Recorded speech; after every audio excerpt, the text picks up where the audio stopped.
many of you have children? How many of you have nieces and nephews? How many of you have families with small children that you're close with? Now, what would you do if one of those children was diagnosed with acute lymphocytic leukemia or neuroblastoma, which is a brain cancer? Cancer is a word that inspires fear and dread in people, and driving some of them to tears and keeping others awake at night. But Madam Toastmaster, fellow Toastmasters, and guests, I'm here today with one single word for you: hope. This is Hayden. Hayden is 6 years old. When Hayden was 4, he was diagnosed with a brain tumor.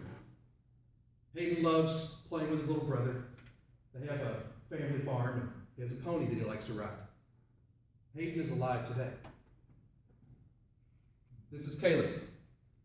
Caleb is 4 years old, and he was diagnosed with acute lymphoblastic leukemia, which is a blood cancer, when he was 2.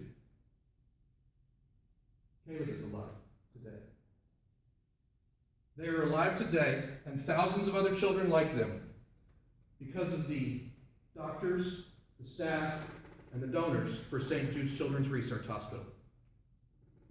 Most of you may have heard of the hospital, but I'm here today to tell you about the work that they do, the lives that they have saved around the world, and how you and I can be a part of it all. Danny Thomas had a problem.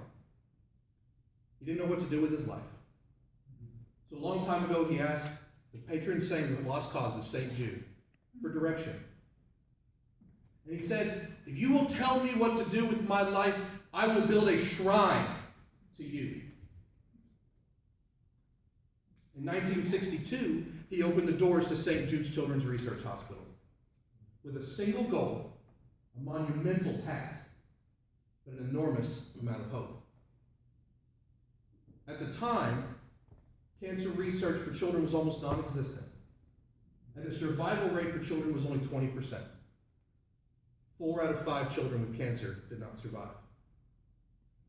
Knowing that, and also knowing that the average family couldn't afford the extreme cost that came with cancer treatment, Danny Thomas set out to change the world. Through innovative therapies and technologies, the miracle of St. Jude was realized. Here we are 50 years later, and the survival rate stands at a whopping 80%. We are up to 4 out of 5 children that live, and we're striving for 90 by the end of this decade. And we won't stop until we get to 100%.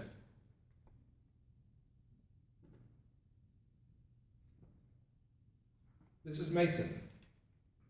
Mason is another child from St. Jude's who survived because of the work that this hospital does, because of the miracles that this hospital performs.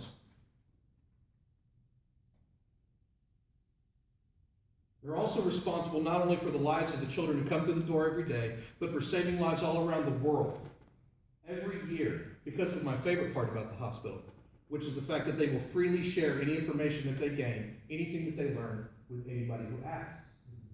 That's not something you see in today's world of for-profit healthcare. Most hospitals will take a treatment that they've patented and make you come to them. But the mission is not to make money. The mission is to provide hope and to save lives of children with cancer. Now they've taken it one step further.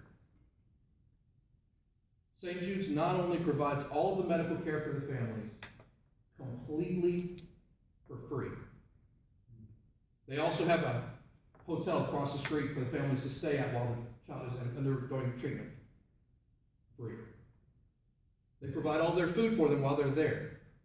Free. And they also have transportation to and from the hospital for the families. Free. The goal is to provide hope, because no family should ever have to choose between making a mortgage payment and making a chemotherapy payment. They want the families to be able to focus on only one thing: helping their child live, providing hope not only for their life, but that they'll have a home to come home to. Now, providing all of that does come with a pretty hefty price tag, to the tune of about $2 million a day. Now, it seems like a daunting number, but here's the part where you and I get to be the hope. This past weekend, myself and my team walked 5 kilometers with a couple hundred friends. We walked to raise money for Haley, for Comini, for Tom, and for the 7,800 children that come through St. Jude's every year, and for Hope. My team was the #1 team in the city of Austin, which I'm very proud of. We raised over $3,000. Some of you in this room contributed to that, and you have my deepest appreciation. That was enough for us to provide 600 Show Me dolls to give to the children there. It's something that they give to the kids to help make this experience a little less scary. And because of the challenge that I, the world's biggest Aggie, made to my team, I had to dress as a Longhorn.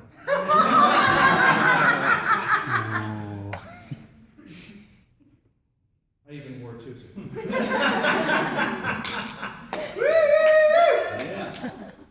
My embarrassment, such as it was, is but a pittance compared to what these children will go through.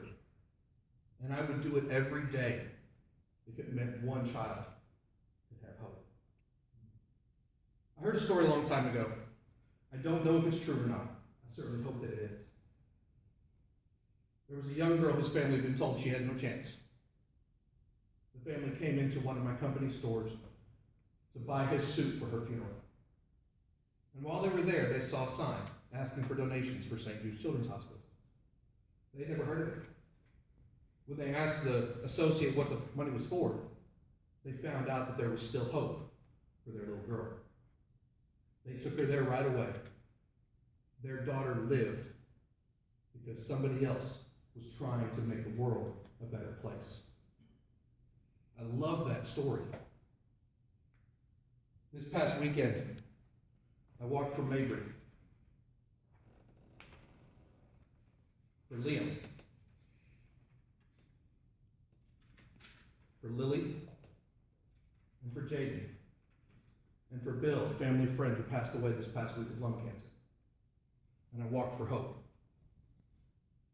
That's why I walked. I have joined the fight because I know that one day we will be able to say we have conquered cancer. Will you join the fight with me? Madam Toastmaster.